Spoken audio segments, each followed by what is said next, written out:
YouTube, what is up and welcome back to another video. If you're someone like me and you're interested into Pokemon cards, you're always going to want all of the chase cards in the entire world. You're always going to want the best collection, and you always envy the people who have like these collections that are worth millions or hundreds of thousands of dollars. I am one of them. What I'm going to talk about in today's video is how do you actually build your Pokemon portfolio, how do you invest in Pokemon cards, and how you build up a portfolio or a collection that actually is worth something in the future and you can make money from. Because us investing or buying cards for enjoyment or to make money, it's all because we enjoy the hobby, right? Or, well, it should be. Some people are gonna get a little bit upset of how you make money in Pokemon cards. I don't want to get into that, but with all that being said, subscribe for more Pokemon content. We make Pokemon content here, so subscribe, leave a like, let me know how you enjoyed today's video. So let's go on to the video. Okay, so the first one, and this is the easiest one, but it could get a little bit pricey.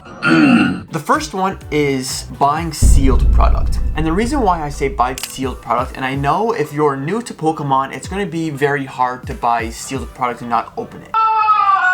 But just hear me out, and I'm going to talk about some other options for you later on in the video. But the first one is buying sealed product. Why? Because sealed product, it tends to go up over time. For example, I want this Rayquaza VMAX on the Japanese market, right? And this card in a PSA 10 is around $3,000. Canadian prices, so that's very, very expensive, right? Not everyone just has $3,000 to throw on a Pokemon card. So the way that I see myself getting this card is buying sealed product and just being patient. What I mean by that is, for example, I bought Evolving Skies booster boxes last year. Wow. And I'm gonna go with the obvious winner just to put some context behind what I'm saying. I'm not saying that you're gonna make this type of return every single time you buy a sealed product. I'm not saying that. With the Evolving Skies, I bought it for around $180 Canadian. It's now around $600 Canadian. So I made 3x my money. Daddy, chill. And now I have to ask myself, is it a good time to sell this booster box for 3x what I bought it for? Or is it going to go up more, and should I hold it and then sell for, like, let's say $800 in the future? My point here is that sealed product is a very important thing to build your collection. Sealed product is very, very safe because, one, I see it as like watches. Rich people normally buy a watch to pocket their money. If you have $10,000 in your bank account, what is it going to do in your bank account? Absolutely nothing.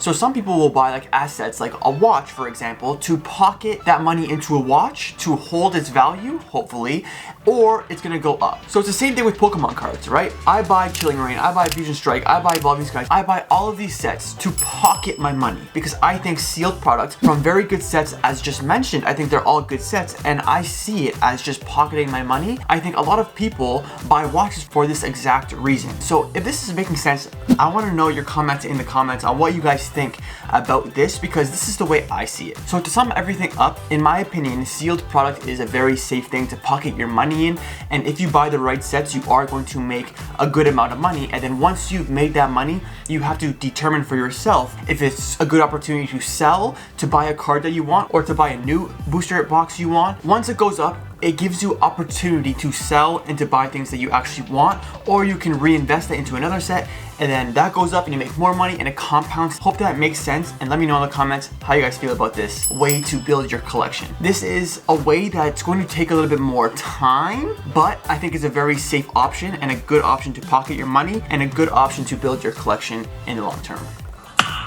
Nice.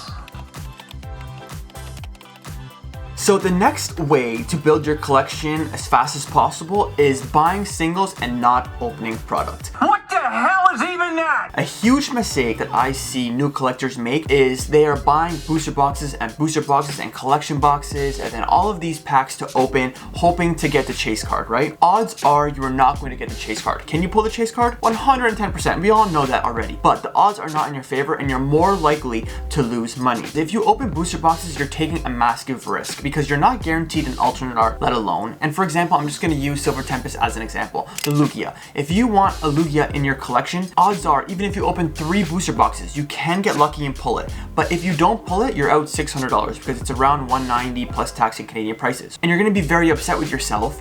And then 3 months down the road, you'll probably leave the hobby because you keep spending this money and you're not pulling the cards that you want. No! God, please, no! No! So if you want to build a collection as fast as possible, my advice to you is just buy the single cards for right now, and once you have a decent collection that you're happy with, then take more more risk opening product and things like that. I hope that makes sense because I'd rather see people buy singles and stay in the hobby longer other than taking a massive risk, spending hundreds of dollars that's not necessary on opening packs. I know it's fun. I'm in danger! But I just see it as I'd rather just buy the singles other than opening up product and taking the risk. I'd rather have the cards for a cheaper price and just enjoy the cards and have them in my collection, because once they're in my collection, and then I can move on to the other cards that I want, because with Pokemon you have to be very patient, and that's the next thing that we're going to talk about. Okay, so this is the last thing I'm going to talk about in today's video, and it is patience. And I know I put this last on the video because people don't have patience. And I'm not just throwing shade out there because I'm not patient either. When I first got into the hobby, I was opening packs and I was losing a lot of money trying to pull the Charizard from Brilliant Stars. I wasted a lot of money on opening packs, not understanding that I'm going to lose money majority of the times opening packs because I'm not patient enough. I want that card for $6. This hobby, there is thousands of Pokemon cards. There are so many Pokemon cards. I have probably at least 1,000 cards that I would like to have in my collection. Is that gonna happen? No. There's so many cards that I want. I can go on for hours talking about what booster boxes I want to invest in, what cards that I want to invest in, what cards I want to have in my collection. No!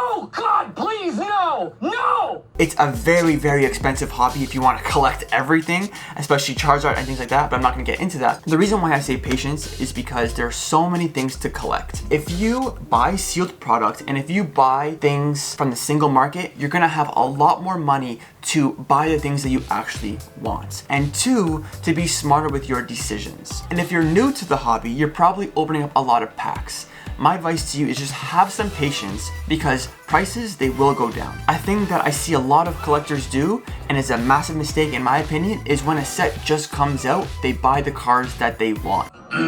I see it all the time, and I preach this all the time on my channel, is that patience is a very important thing, because if you're not patient, you are going to lose a lot of money. Here's an example. This Charizard V from Brilliant Stars. This was, I think, over $300 now. It's now like $150, so it fell 50%. It's not a good feel. Even though some people say they don't care about their value of their cards, they just enjoy the artwork and they just enjoy the cards, it is a lie, because the world is surrounded with money. So I don't like when people say they don't value their money, they just want to buy the Pokemon card when it just comes out. To me, it doesn't make sense. Just wait a year or two. You can probably buy it in a PSA 10 for the same price you were gonna buy it raw when it just came out. I believe this Charizard is around $280 Canadian in a PSA 10. When it first came out, it was over $300 raw. So this is just one example to show you that just to be patient, wait for the singles to go down, wait for sales on sealed product, wait for Boxing Day sales, wait for Black Friday sales, wait for sales in your local card stores or on eBay. You'll find good deals on eBay, find the good deals, and then you buy it. I hope I didn't talk too much in this video, but I think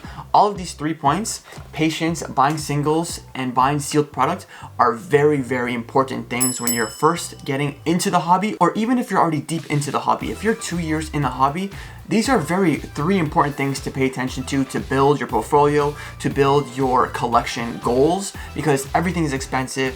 Patience is very important, and sealed product, it normally goes up. So if you got any sort of value from this video, let me know in the comments. Let me know if you agree or disagree. I would be very interested on what you guys have to say. So let me know in the comments. Leave a like, subscribe to the channel, because boys, we're going to 10,000 subscribers. I have to say in every video because it has to become a reality. It's a goal of mine. So I'll see you in the next video. Deuces.